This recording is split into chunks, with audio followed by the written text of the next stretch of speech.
On this episode of Big Boys Don't Cry, we discuss the film The Princess Switched Again. You don't have to have seen the film to enjoy the podcast, but if you do proceed and listen without having seen the film, just be aware that we may discuss the plot and we might spoil things for you. Enjoy. You can never know what it's like. Your blood like when it freezes just like ice. There's the cold and lonely light that shines from you. You wind up like the wreck you hide behind that mask you use. Let's switch again, like we did last summer. Ooh, bap, bap. Let's pretend I didn't make that joke when we were talking about it last week. Yes. As we agreed to do. You said, "Oh, I've got a great song for the beginning of the show," and then I said, "Oh, is it Let's Switch Again, like we did last Christmas?" Actually, you know what? I should have done that. I just thought of The Switch is Back. Oh, I like it. I can switch, 'cause I'm better than you. It's the thing that I do. I'm a princess, yeah. I'm a switch, I'm a princess. A little bit of Meredith Brooks for you there. Yeah, good old Meredith Brooks. Yeah, take that on. Put that in your pipe and smoke it. I genuinely think The Bitch is Back is one of Elton John's best songs and isn't appreciated as such. You know what I think is his best song? What?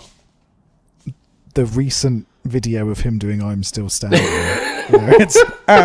It's really mean to laugh at it because he's an old man. You know, he can't necessarily really sing anymore like Bob Dylan, but it sounds so much like the Vic Reeves pub singer from Shooting Stars. And if our American listeners haven't heard that, I'll put some links in the show notes. But when we were kids, Shooting Stars was a popular like joke game show, and Vic Reeves would always do like pretend to do a song in the style of a pub singer, like, and like Elton John in this video sounds exactly like that. It's very good. Like from the first line, it has me in tears every time. It's one of the best things about this year. That's tears spelled T-E-A-R-S, not T. Exactly. Tears for fears, as it were. Yeah. Yeah, I love it. And that's probably my favourite Elton John song. I do really like Crocodile Rock as well. I think that's an absolute jam. And Saturday Night's all right for Saturday. How many times can you say the word Saturday in a song? Not enough. That song should go on for 10 minutes. The outro to that song should be 10 minutes long, like the live versions of Hey Jude.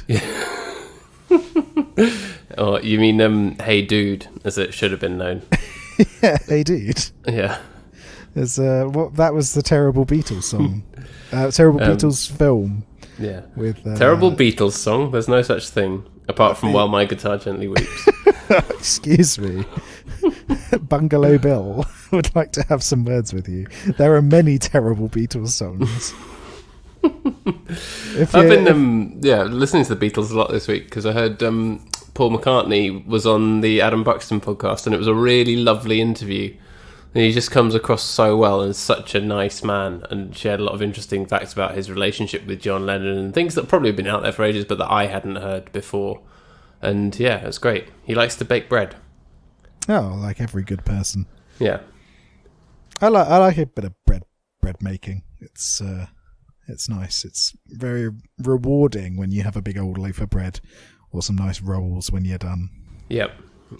I've also, this year, perfected mince pie pastry. I've made the perfect mince pies. It's a Paul Hollywood recipe, and I know he is obviously the Mecca Guy Fieri, but in this sense, he's done me good.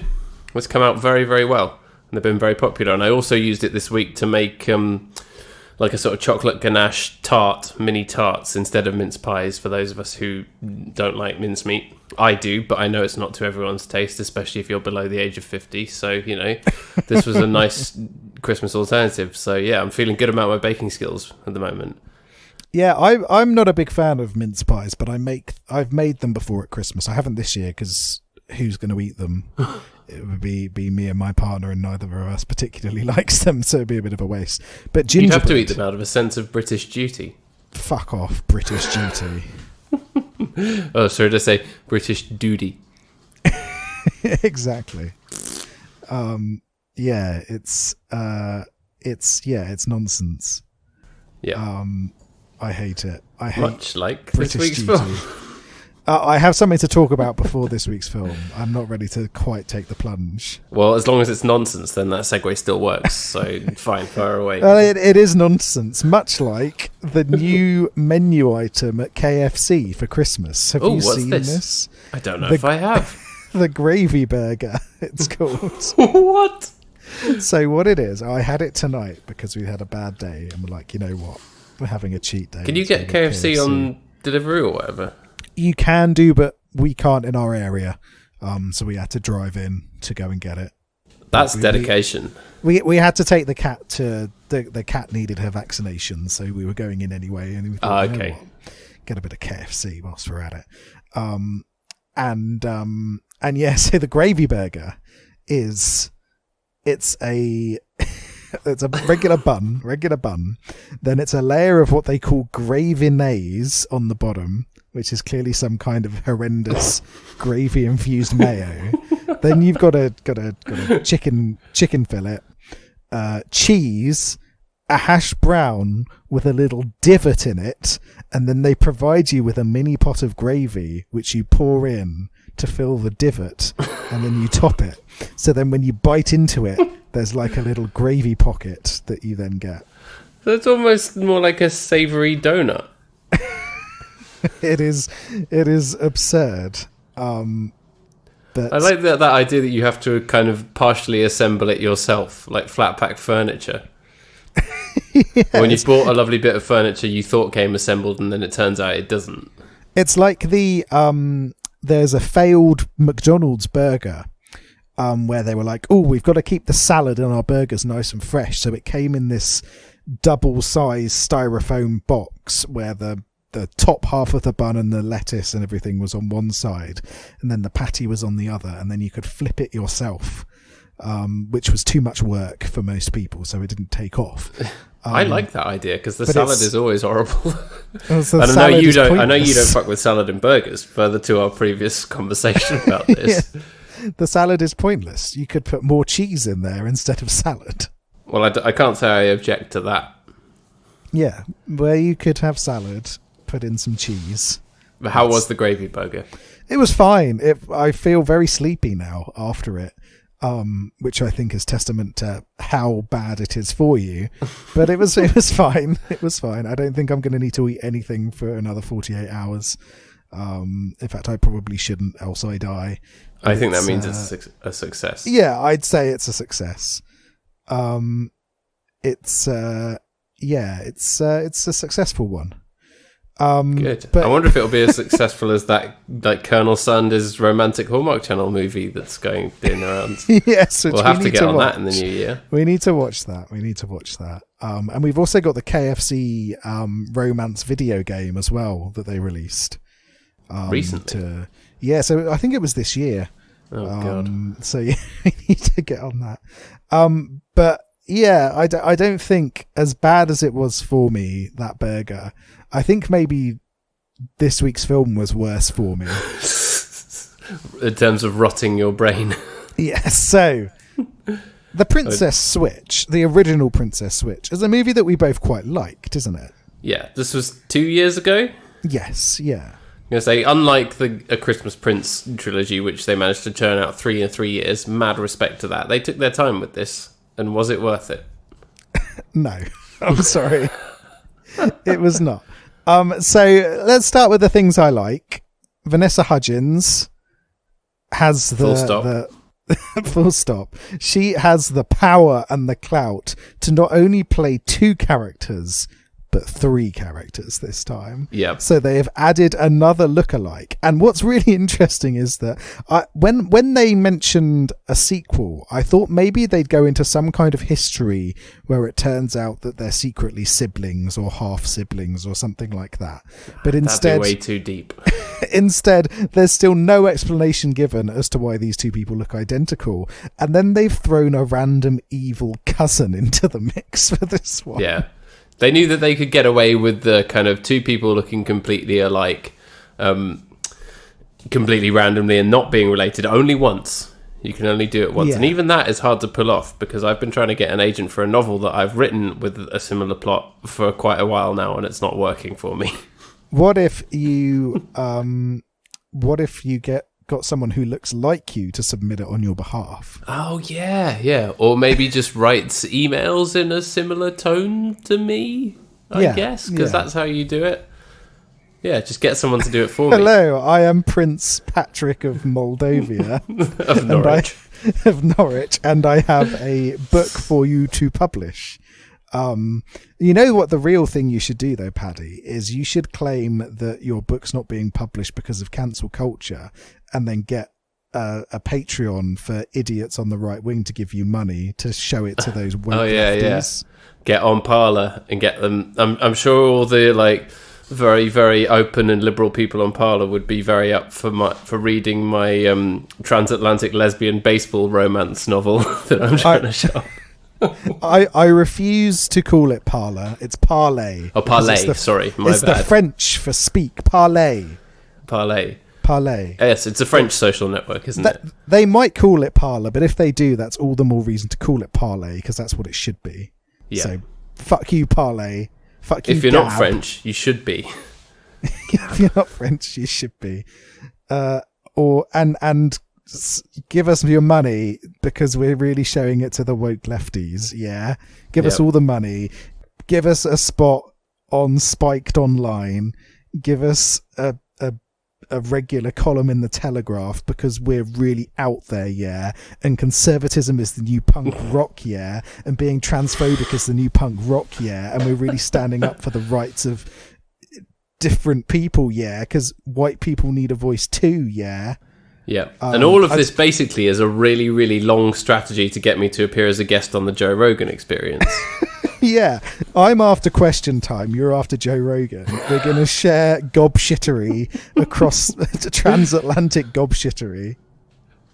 Not gobshitery. No, gobshittery. Double T. It's such a big deal, so serious you put in the extra T. Yeah, exactly, that's how serious I am about us properly showing it to them woke lefties. And you should definitely give us money. You're not gullible, we speak for you. Yep, all your money. Everyone, give us all your money. Give us hundreds of thousands of dollars. Also, the earth is flat. Also, why did you vaccinate your cat? Cats don't need vaccines. The vets are going to put a chip in her that enables them to track her and control her. Exactly. Can't believe you did that. Yeah, it's awful, isn't it? She's you've now been under brainwashed. government control. If this was like a Joe Rogan episode, we'd literally spend 2 hours discussing how you've been brainwashed, or maybe not, about your cat being vaccinated. That's exactly what. And it would all be incredibly low quality, worse quality than our podcast in terms of audio. And yeah, so anyway, right. Give us all of your $1 million, Spotify. Oh no, sorry, you can't. You gave them all to Harry and Meghan. You heard about this? They got a $30 million podcast deal. And like the biggest musical artists on whose Spotify's stuff was based, like even like Adele or whoever, is making pennies off of them. It's fucking ludicrous. It's absolutely mental, isn't it? It's late stage capitalism at its most potent. Is, hey, let's give these people with loads of money more money for something that probably isn't going to cost that much to make.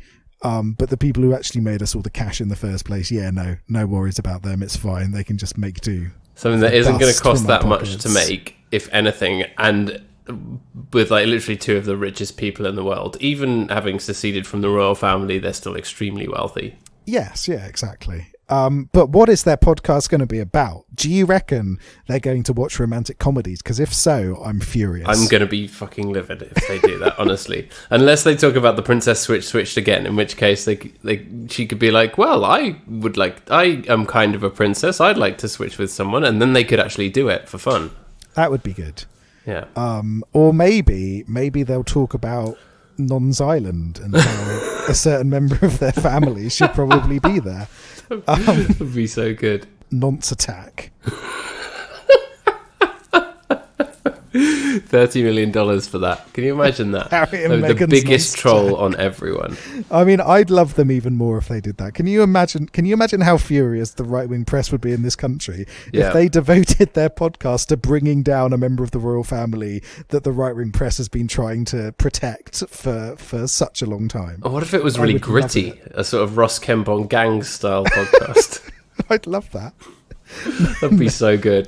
Meghan Markle on nonces would be beautiful.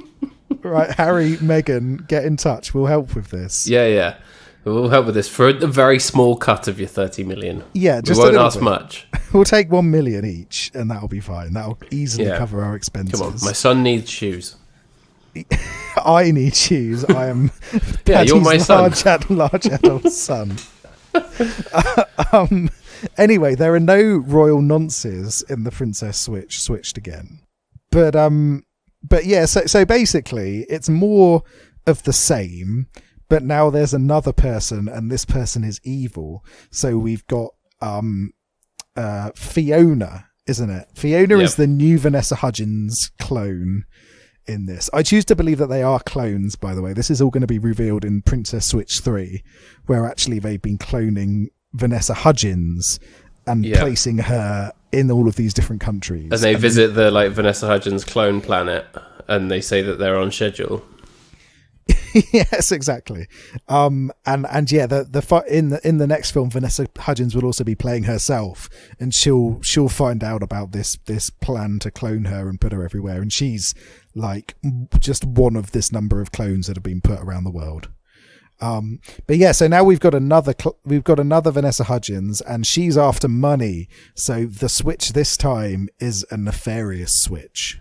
Yeah, not a good one. Not a good one. There's a good switch as well, but then it goes bad because of the bad person. Yeah. Which is fine. And actually, I have very few problems with the plot of this movie.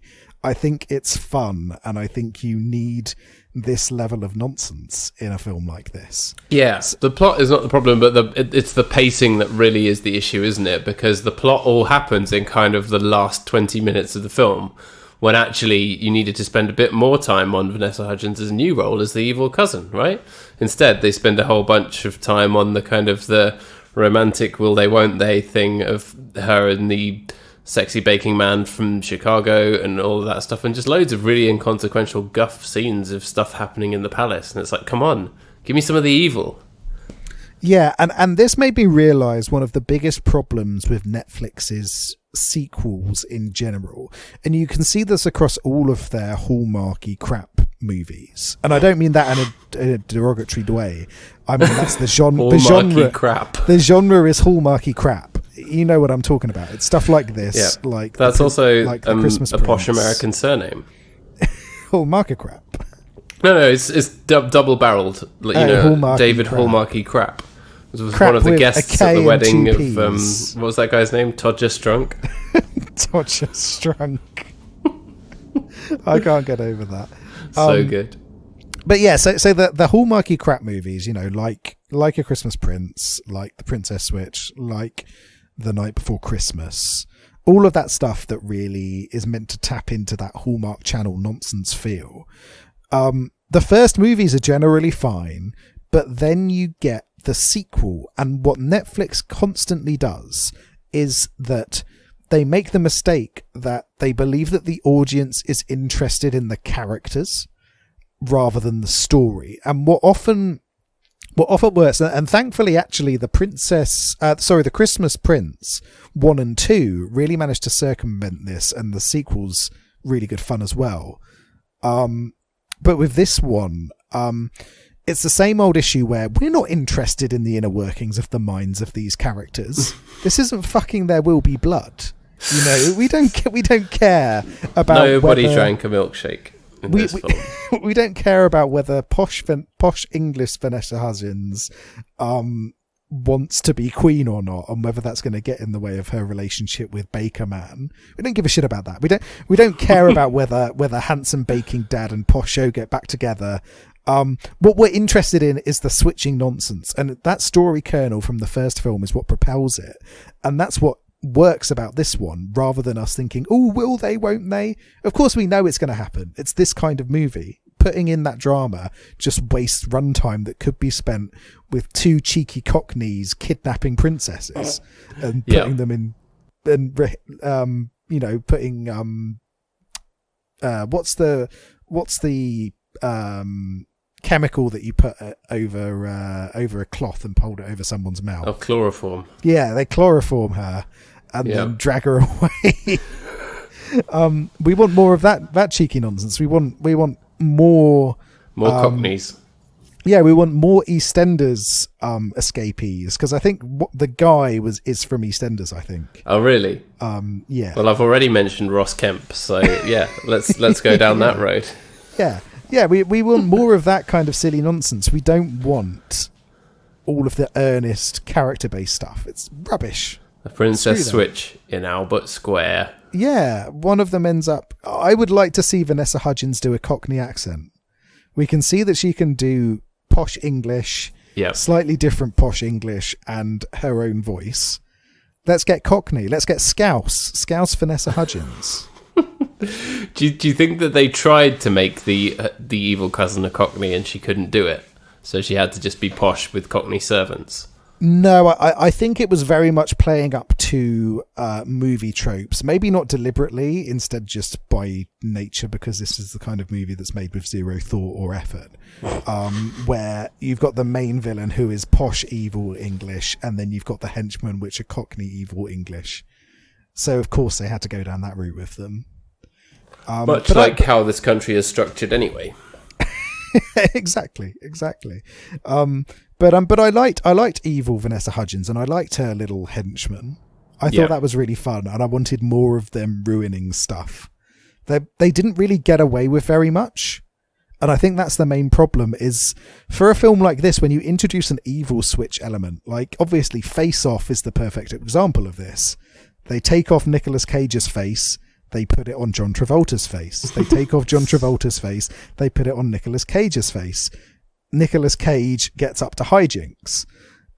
What you want is those hijinks to really dominate the film. So here you wanted it to happen quite early on, and then for there to be an awful lot of Fiona going, we're going to change this ballroom into a rave, or I'm bringing back the death penalty, kill all of these dissidents. That kind of stuff is what you want in the film. But instead, like you said, it takes about 20 minutes of her being... It's only about 20 minutes of this movie where the evil switch has happened, and you're just like, what was the point of that? She hasn't been able to do anything fun yet. Yeah, exactly. Literally all she does is like go to a concert, be rude to someone, and then they immediately find her out and like approach her as she's about to be coronated. Yeah. Oh, and she has a moment with the creepy chief of staff guy. Yeah, she has a moment with creepy, I'm going to let you get away with this, but you've got to give me lots of money. Yeah. Which is, because it's all about the money. Which is obviously what's going to happen. But yeah, I think it would have been much better if we'd had more of that. Like, look, it's the Royal Swimming Pool. Fill it with gravy and bring me some KFC burgers. Yeah, they better have a divot in them. They better have a divot in the hash brown so we can truly absorb the gravy into the burger.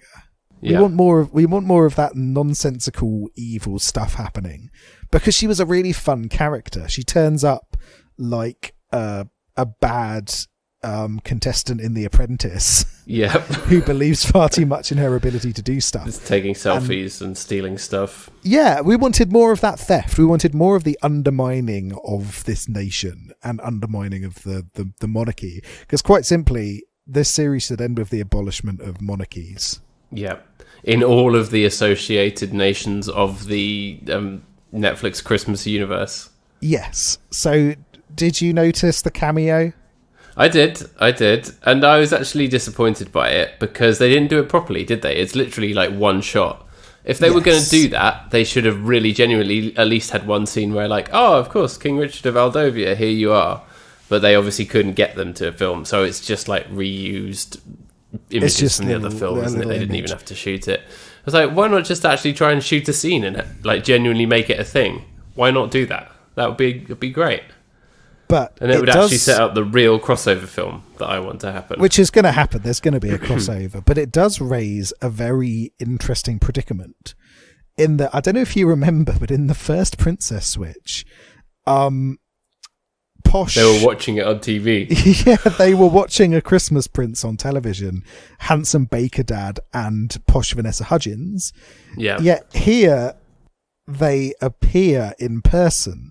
So does that mean that in this universe that they are the princess, the Christmas Prince they're watching is a documentary? Does it mean that they acted in an adaptation of their own lives? Yeah, it's a sort of a Kardashian style show. Yeah, for them. Or does it mean that we are all in the Netflix cinematic universe in reality, meaning that the Princess Switch is real and the Christmas Prince is real, therefore... So Aldovia and Montenaro, and Belgravia, these are real countries. They are real countries in the same way that Finland does not exist, and it's been hidden by us. It's been hidden from us by the mainstream media and the EU. And the dastardly EU. Yeah. And the Illuminati, they've been hiding it. Because I can't remember, have I talked to you about the conspiracy theory that Finland No, is it something exist? to do with fishing waters? Because everyone's talking about that right now. I think it's to do with, it's to do with the boundaries of Russia or something, and the North Sea or something like that, where there's a group of people that believe that Finland doesn't exist and it's all made up. So yeah, maybe where Finland is, maybe that's where all of these suspiciously English-speaking monarchies are. Yeah, well, they're all just like posh English, and it's clearly shot in Edinburgh. Yeah, it's just Edinburgh. It is Edinburgh. But in Finland. Yeah, so maybe that's what it is. Maybe it was all real. Maybe everything that Netflix makes is real. Yeah, definitely. And I just got to say at this point that we've been banging the drum of the Netflix Christmas cinematic universe for 3 years. People are only now starting to talk about it on Twitter. BuzzFeed are only now writing articles about it. Yeah, where's our cut, BuzzFeed? You're generating ad revenue off our ideas. Yeah, you bastards. Then you fired all your staff now anyway, so you must have loads of money left over. Give it to us. Yeah, give us your fucking money. We'll make an alt-right podcast to coincide with this one, and you can make loads of money off it. Yeah, for sure. So the question is, what other Netflix Christmas movies can be included? You've got the Christmas Chronicles, which is the one with Kurt Russell as Santa. I haven't seen this, but it keeps popping up every time I open Netflix. That could be included. Or we've got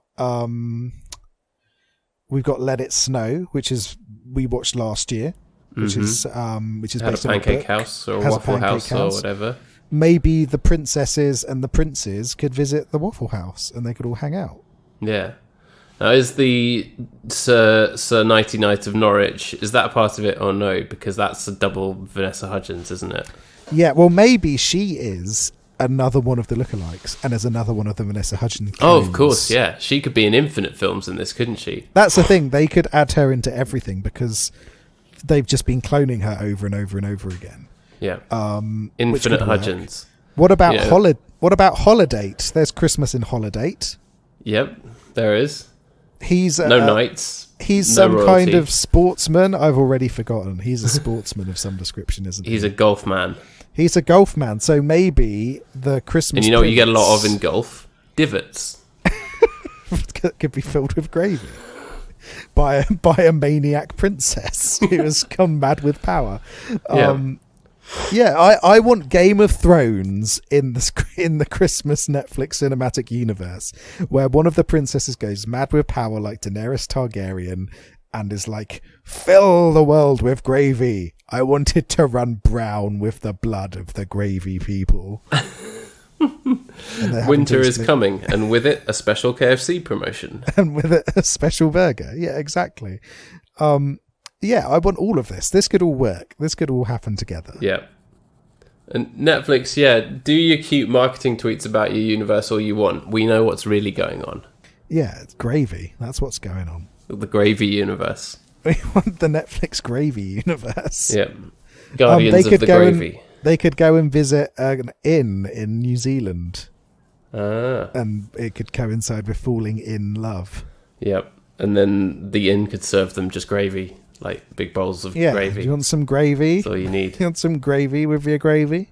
I'm excited about gravy at Christmas. Yeah? I'm not going to lie. Are you going to make a special gravy? I'm a gravy fan. Well, I'm going to see my parents at Christmas, actually. We're some of those filthy people who have had a bad year, and my parents have had a bad year, and they haven't enjoyed lockdown. So since I've basically been locked inside a house the entire year and haven't really met anybody else at all. With an angry cat. With an angry cat, we're thinking, you know what, I'm probably safe from COVID. Let's actually spend a couple of days together and make use of this whilst we can. Yeah. So I'm not sure if they're going to be making a special gravy. They don't normally. It's normally sort of bistowy stuff at Christmas.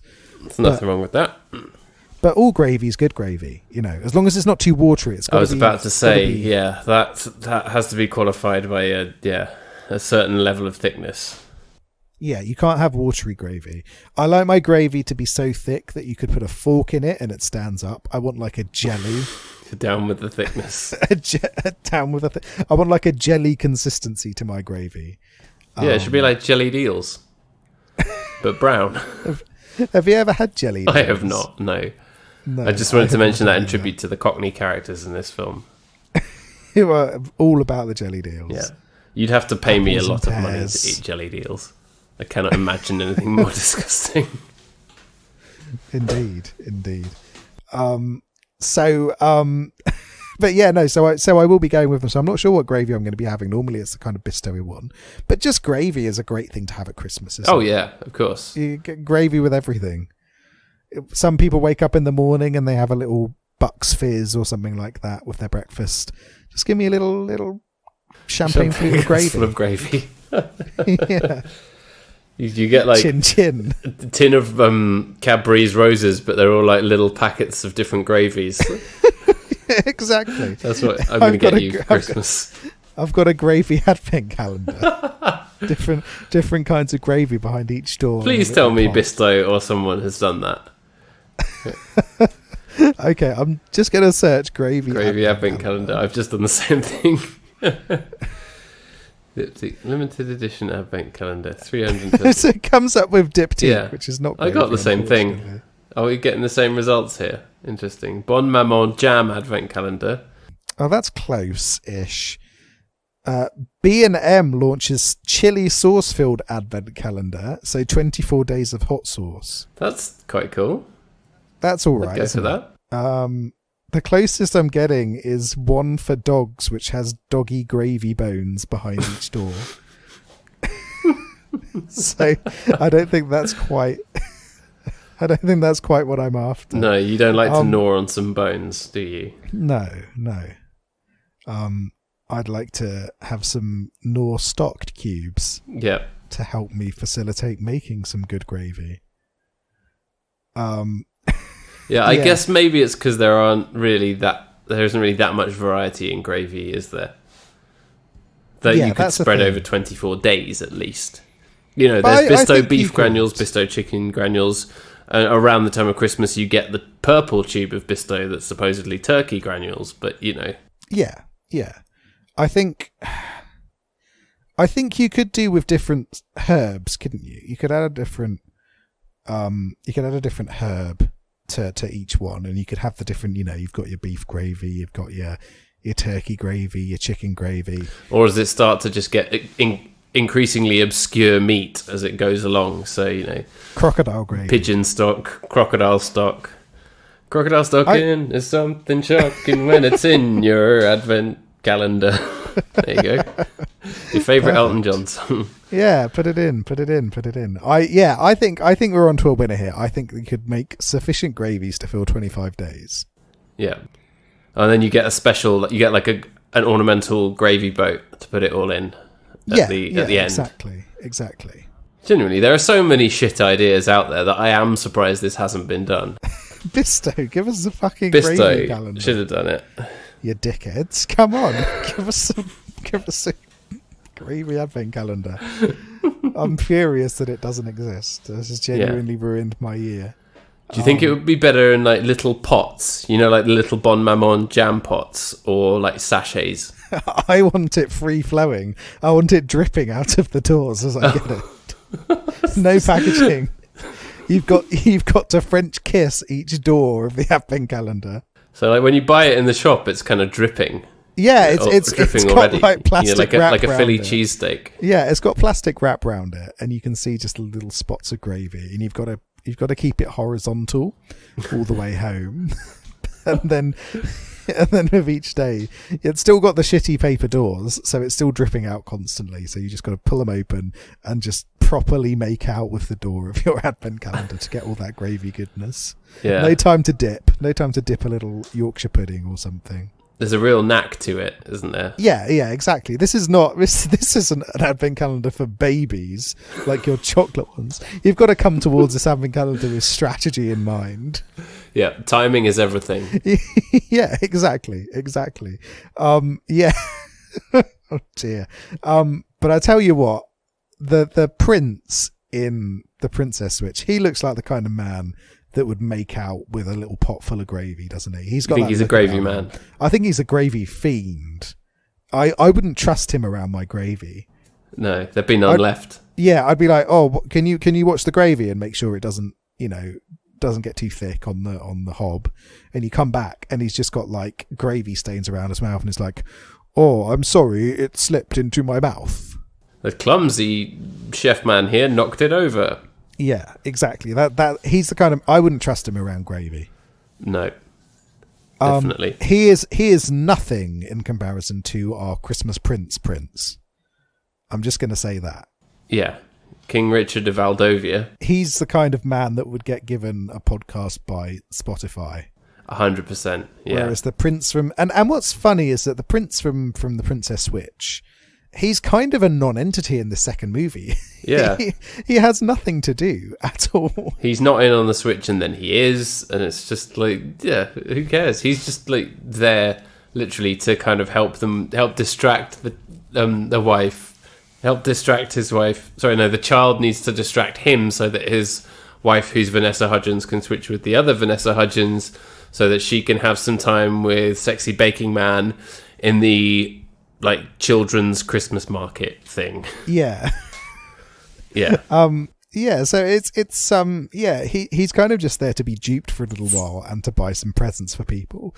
There's no and what's interesting is that that's kind of seen as the main romance of the first movie, is him and Vanessa Hudgens pretending to be the princess. But here he's just kind of this jolly little fellow who doesn't really have a lot to do, whereas instead you've got the hot baker dad and posh Hudgens then being mildly interrupted by evil Vanessa Hudgens, but not really. And what's really, really annoying about it is it's never really explained why they broke up. It was just like they went their separate ways because they felt that they couldn't really do it, because you're not really given any of the actual detail or any kind of actual characterization about that. You're like, well, this is totally fake. They would have made it work if they loved each other. Yeah, and they sort of vaguely try to make it about the fact that she's royal and she's going to become queen, and they didn't think that was going to happen, even though she was like second in line to the throne or whatever. It's like, come on. Yeah, it's just a bit... Skip to the Cockneys. It's a bit limp, isn't it? The way that they try and explain it. And that's part of the reason why it's like you don't a watery care. Gravy. It's a watery gravy. It's the worst kind of gravy. The gravy equivalent of a war crime. That's what this movie's plot is. And they're Winston just kind Churchill's gravy. Yeah, Winston Churchill's gravy. And so, yeah, you don't really care because you don't really know, and it doesn't really matter to you at all. It's like, and it kind of sounds as though she said, oh, maybe we should just be friends because I'm the queen now. And then he goes, well, better not bother fighting for my love. And just agreed. Yeah, and that's see ya. it. See you later. Which really inspires confidence in their characters. He was fine with her being a princess, but a queen is something else. That's way too much. He's got to think about his bakery. Yeah. And yeah, it's just a bit odd, isn't it? And he's wet milk as well. He is extremely sexy wet. baker man. He is extremely wet milk. This movie is full of wet milk characters. I think the only person who isn't is evil Vanessa Hudgens. Yeah. Which I Even don't remember. the 10-year-old girl is wet milk, isn't she? I don't remember that being a problem with the first movie, though. I seem to remember in the first film lots of people had lots of agency and lots of character and drive around them, whereas this one they kind of just amble through it a bit. And totally. there's nothing less engaging than characters who don't really have a drive and don't really know what they're doing, which is exactly what the problem is here. Yeah. Where even Fiona, the best of them, the evil princess, even her drive is kind of just, I want money. Yeah. Oh, I haven't thought this through. My estate is falling apart, but we're not going to show you that until 3/4 of the way through the film. Yeah, exactly. So yeah, it's a bit of an odd choice, and one of my favourite tropes of these movies comes up again, which is that these people also have a dungeon. So we'd already established that the Christmas Prince, they have a dungeon that they actively use. And it turns out that in the Princess Switch, they also have a dungeon. Yep. And they actually use the dungeon in A Christmas Prince, don't they?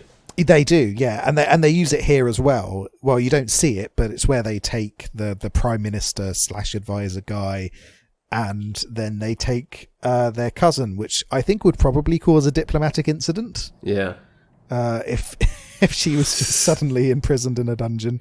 There's been no due process here. Yeah, she may have tried to commit a little bit of treason, but her end goal wasn't treason. Her end goal was fraud. Do you really put someone in a dungeon for fraud? I don't think you do. Well, you obviously do in Belgravia. Yeah. With their antiquated laws that prevent them from joining the EU, I assume. Exactly. They're not able to. They're stuck on WTO deals, which is part of the reason why there was so much... you mean Australian-style trading? Bullshit style trading. I want Boris Johnson to talk about Belgravian style trading in his next press conference. Well, that is something he actually does know about. It's true. He spends a lot of time in Belgravia, doesn't he? Yeah, and Aldovia. Aldovia. But yeah, so it's a bit lame, isn't it? This film, it's just a bit sad. It's a bit limp. Yeah. I'm disappointed. I'm not mad. I'm disappointed in you. No. You can't be mad at Vanessa Hudgens, can you? No. And there are some good bits. Like I said, I like evil Vanessa Hudgens. I like the evil PM guy. It's a shame that he had nothing to do and suddenly went from being a love rival to being a genuine threat to the constitution of this country. It was like they couldn't decide. And they had that really weird scene where he sort of kind of professes his love for her and proposes to her, and she's like, oh, I'll think about it, as if it's like a sort of weird business deal. And then when she's talking about it to Stacey, her lovely American lookalike friend, she's all like, oh, we were at school together and it was really important, and maybe I could get married to him. And it's like, you clearly don't love him. That's not how love works. No, it's not how love works. You need to take someone at least to the Belgravian version of Winter Wonderland if you want them to fall in love with you. You need to kick out all of the common peasants that are there so you can have it to yourselves. And then you need to have a heart-to-heart and say nonsense, which is the kind of stuff that pre-teens would talk about if they had fallen in and out of love with somebody. Yeah. Oh, I thought that's what you wanted to hear. Oh, you're so silly. Yeah. Let's try again. Let's mess around the child in your life with our flimsy romance. Yeah, the child in your life who incidentally is clearly working full time at your bakery and not being paid and is underage. Yeah, exactly. Also, and has got nothing on the kid from A Christmas Prince. Just going to put it out there. No. Also, who is an amazing archer and stuff.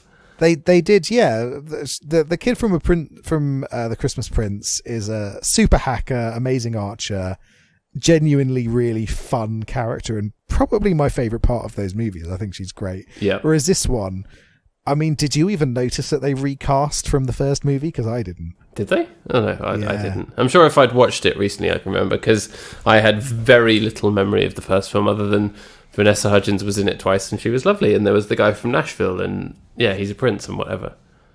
Yeah, whereas it doesn't stick in the memory like A Christmas Prince. No. It's just funny because I kind of think that the first one might be a better film, even if it's not one I enjoy as much. Yeah. But this time round, nah. And they did that little explainer at the beginning of the film just in case. Yes, yeah. But there's no Bitcoin. There's no conspiracy to destroy the Republic. It's the destruction of the Republic is accidental in the name of money. No constitutional crisis. Yeah, no constitutional crisis. No corruption behind the scenes with governmental contracts, which was a big part of the second movie. Love it. I want more of that, please. Give us more of that in the next one. Yep. No blogging. No blogging. From the princess. Yeah. So yeah, not as good. Not as good. But they did have a guy who's like a sort of Poundland Tom Hollander. Yes, they do. I'm sure I said that about him last time, and I apologise to him. Isn't it? Mark Fleischman. He's been in other stuff as well. He's been in all sorts over the years. Has he? I haven't seen him in other stuff. Yeah, so he's in minor roles in other things. He was in Inception. Says here. Was he? Penrose Subcon. I have no memory of that, but I haven't seen that in a long time. Penrose Subcon. Let's see if I can find a picture of him in it. He was in Wolf Blood. I love a bit so of Wolf that Boy. means he's a wolf boy, which is good. We're big fans of Wolf Boys. Yeah. I've got a picture of him. He is walking along in some scene in Inception. So yeah, he's in Inception. But yeah, so he's in bits and bobs here and there, and he does a fine job of being in this movie. He certainly does with his 3 lines. Yeah, I think if I remember rightly, he had more of an integral role in the first one. He did, yeah. Again, they fall into the problem of just bringing back all the characters and giving them nothing to do as well. So it's just kind of like a nod saying, hey, look, this person's here. And then, are they going to do anything in this plot? No. Oh, okay. But yeah, I seem to remember him having a much bigger role in that first film, didn't he? Yeah. I think he did some things that were important. Yes, yeah. But where's the where's the knight from Norwich that gets brought back? Yeah. They need to start that ridiculous guy. they need to start Sir Cole.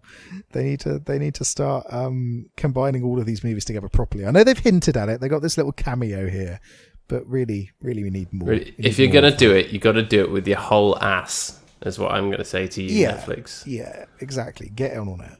It's playing it safe, isn't it? All of this stuff, they're playing it too safe. People are going to watch this crap either way, so why not, do it with your whole ass? Yeah, go for it. Get your butt out. Fully embrace the nonsense. They're clearly making enough money in that they could afford to put an actual pop song in this one, which was that shouty Kelly Clarkson Christmas song. Christmas, it is Christmas time. It is Christmas time. Things that rhyme and rhyme. Time. It's now Christmas time. Yeah. Please sample that and put it over. Ringing bells and ding dong, ding dong, ding. Yep, that's the one.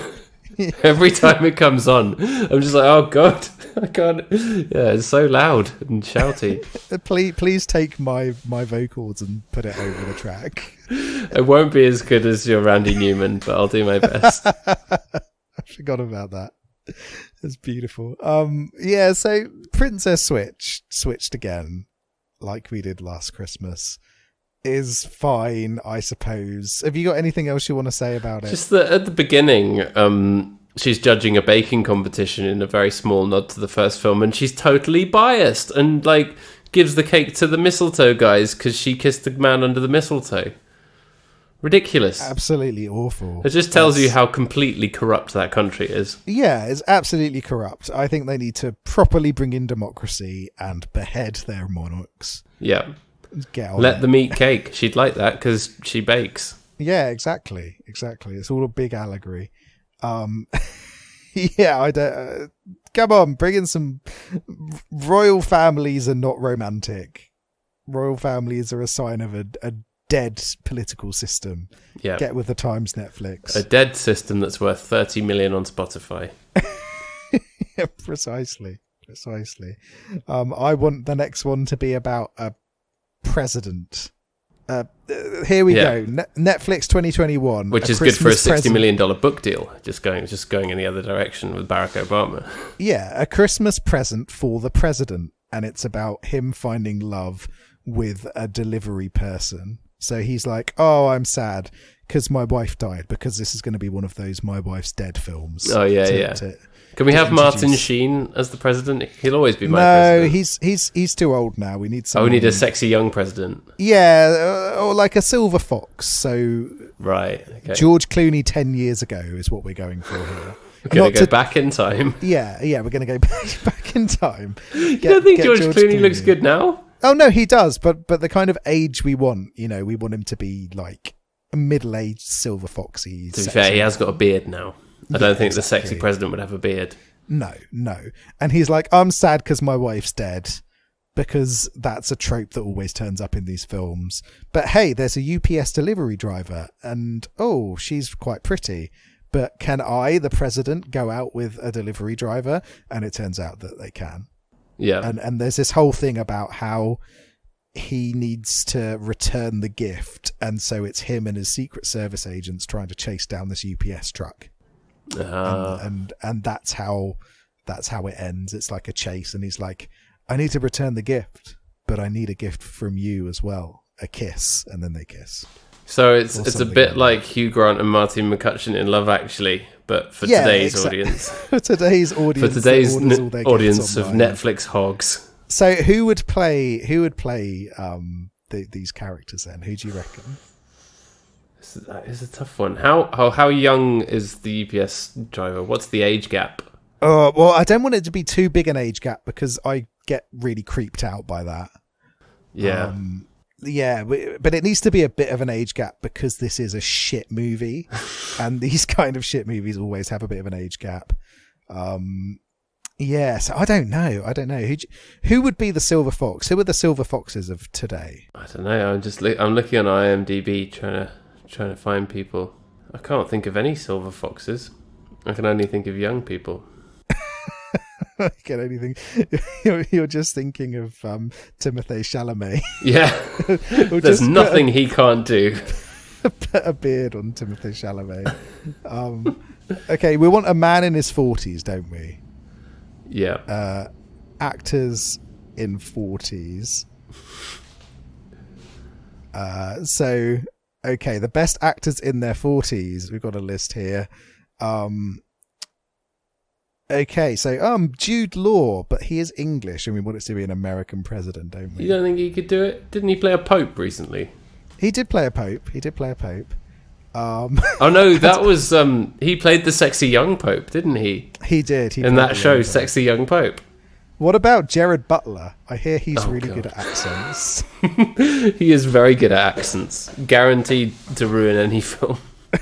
or maybe Paul Rudd. Paul Rudd might be a good Okay, yeah, he's older than you'd think, isn't he, Paul Rudd? He looks good for his age.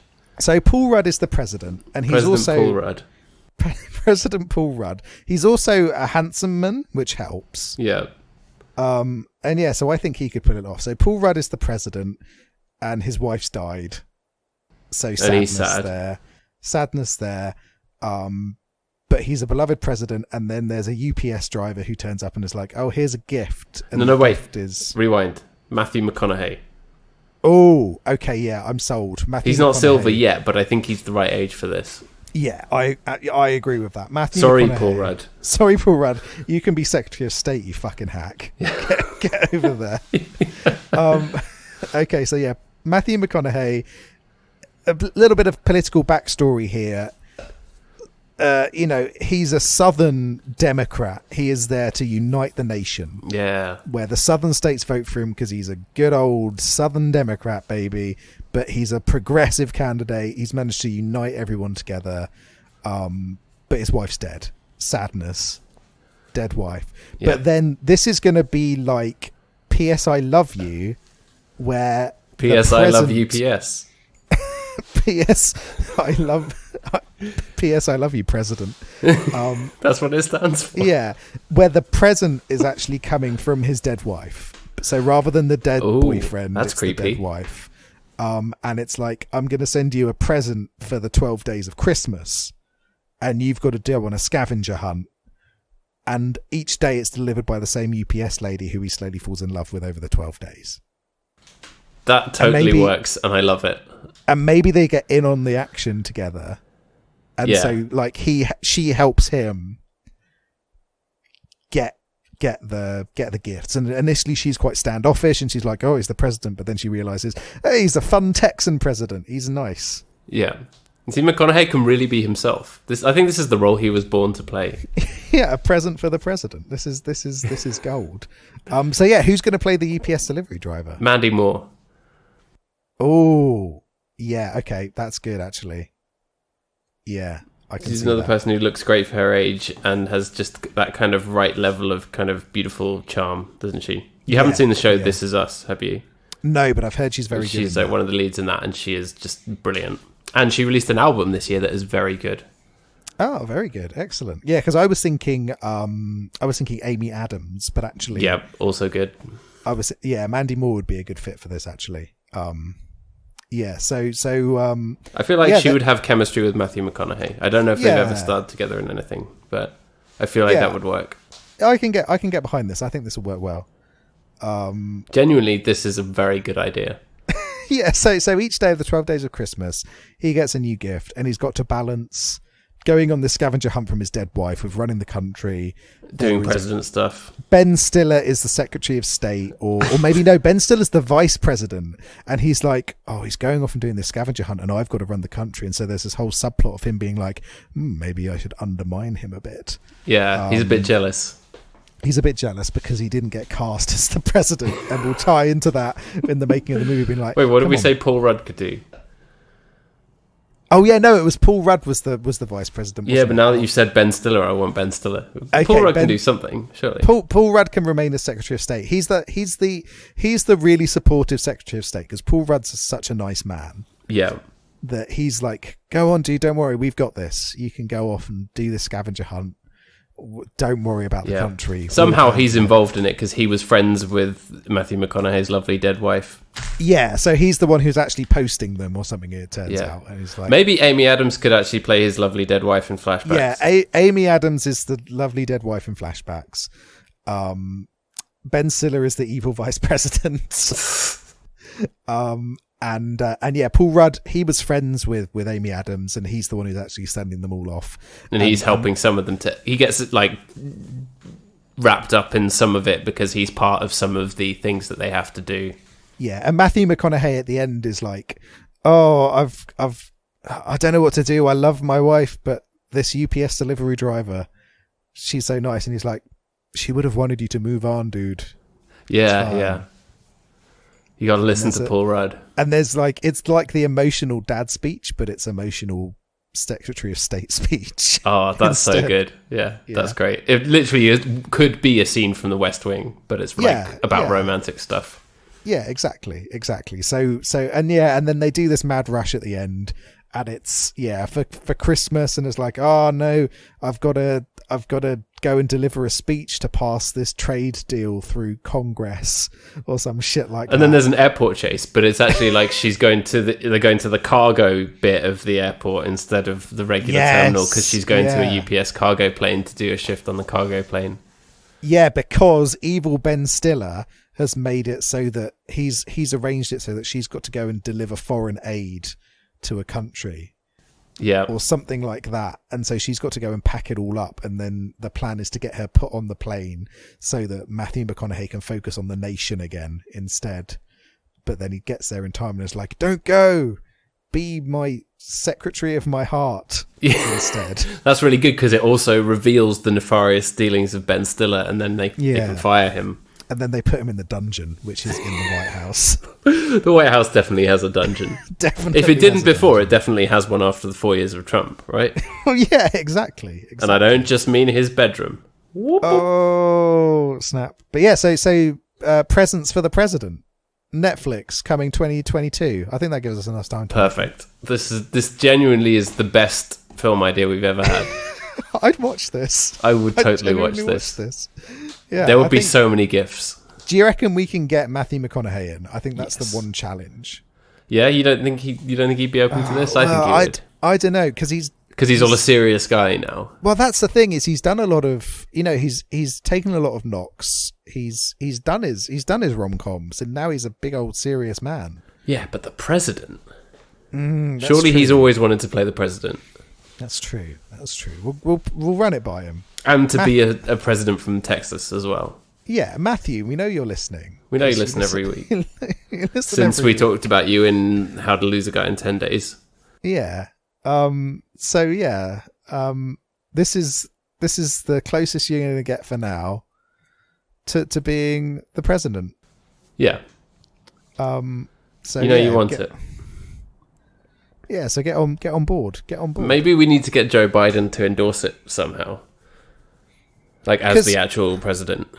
Yeah, Joe Biden saying, here's the best Texan president since, I don't know. I'd say Lyndon Johnson, but Lyndon Johnson's not particularly well thought of, is he? I don't think so, no. What about Eisenhower? No. Why don't we just get Martin Sheen to do it? Yeah, Martin Sheen. He'd be like, Matthew, I've got an important role for you. This would be me if it was 20 years ago. Exactly. Yeah. But you can say we're finally getting a great Texan president, Matthew McConaughey. I'm now thinking, can we get Emilio Estevez and Charlie Sheen both into this film somehow? Oh, that would be good. Maybe like they're White House chefs or something. Or maybe they're like sassy other UPS drivers. Oh, yeah. Who are ribbing on her and being like, who'd want to be president?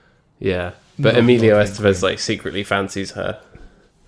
Yeah. And he's like a love rival to the president. He's the love rival, but obviously doesn't win out because it's handsome Texan president. Yeah, obviously. But there's genuinely some jeopardy in the camaraderie of them driving around in the UPS truck. Yes, exactly. And listening to music, and like that's the point where she can do some singing because she has an amazing voice and is very good at singing. Yeah. It could be like the Wayne's World Bohemian Rhapsody scene, but with Mandy Moore and Emilio Estevez in a UPS truck singing along to Shake It Off or something. I don't know. Yeah, I love it. Yeah, and I feel a bit bad about bad-mouthing Lyndon B. Johnson, though. I know he listens every week. He'll be really upset. I know he listens every week, but he did loads for the civil rights movement, didn't he, LBJ? I'm sure it wasn't all bad.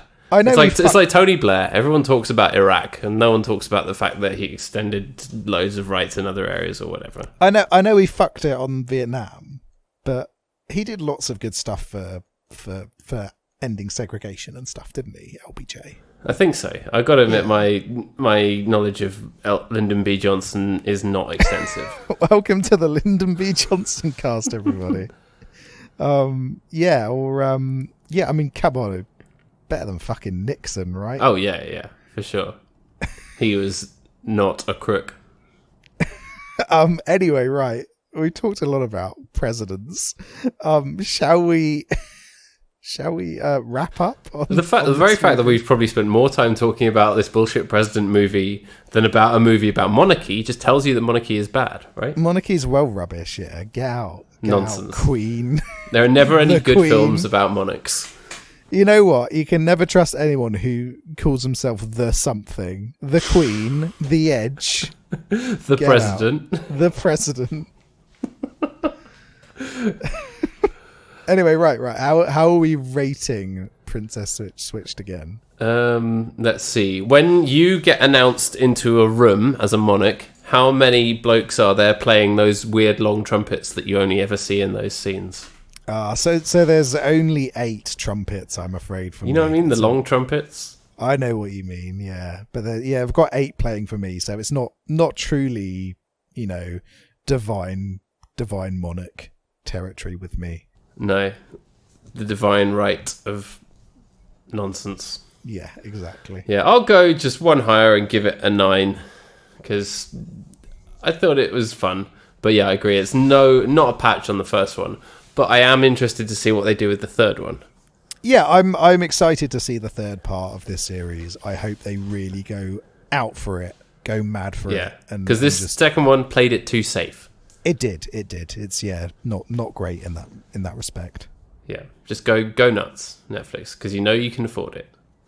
Yeah, come on, get on it. Yeah, that's what we want for Christmas. Yeah, that's what we want. But we have something exciting next. So it's the last of our Christmas movies. I can't believe we're there already. I know. But it's just because of the way the days fall, isn't it? Yeah. But we'll have a little surprise for New Year. Yes, that's true. Won't we? We're going to watch New Year's Eve again. Twice. Yeah, no, we're watching a movie that I've never seen, but I remember seeing trailers for and thinking, this looks fucking mental. And it seems to have disappeared from public consciousness very quickly, even though it's got Colin Farrell and Russell Crowe in it. Which is always a good sign. So it is the movie Winter's Tale from 2014. Not The Winter's Tale, because they were worried about being sued by Shakespeare. Shakespeare's ghosts, very known for suing people. Yeah, very litigious. So Winter's Tale 2014, a burglar falls for an heiress as she dies in his arms. When he learns that he has the gift of reincarnation, he sets out to save her. It's a Christmas movie. Let's bring it on. I'm so excited. It sounds amazing already. I'm really keen to watch this. Yeah, I say this about a lot of films, but that does sound like the kind of bullshit we would make up. Yeah, exactly. It definitely sounds way worse than A Present for the President. A Present for the President is a certified hit. Yeah, you need to do a poster for it. I do. I'll make a note to do that. I've been slacking with my poster work recently. Yeah. Work has been too busy. It's been dominating my time, but yeah. Oh, God. Work. It's the worst. Why can't I just make up fake movies all day? Yeah. Well, some people get paid to do that for Netflix, so, you know. it's not out of the realm of possibility. Yeah, come on, bring it on. All right. Well, thanks a lot for listening. We really hope you enjoyed it, and we hope you got some enjoyment out of The Princess Switched again. You know, it's the kind of light entertainment that we do need at this time of year and this year of all years, right? Yeah, exactly. Sometimes you just need a little bit of fluff. Yeah. So, yeah, we hope you enjoyed it, and we hope you're having a lovely festive season and enjoying all of the quality holiday content that's out there. You can find us on Twitter at BigBoysDon'tPod. You can email us at bigboysdon'tcrypodcast@gmail.com. This will go out. There will be an episode released on Christmas Day, won't there? Which will be, in fact, I just realised, because Christmas Day is a Friday, the Winter's Tale episode will be released on Christmas Day. Oh, that's jingle bells, watch this rubbish film. I haven't seen it. It might be amazing. It might be amazing. Yeah, that's our Christmas gift to you. So that'll be next Friday. But yeah. Awesome. Yeah, so thanks a lot for listening. We really, really appreciate it, and hope you're having a good festive season so far, and that it's all treating you well. Yes, Merry Christmas to you all. Have a lovely Christmas time. We love you. Filthy animals. You beautiful people. And we'll be back next week to talk about Winter's Tale. Alrighty. Bye-bye. Bye.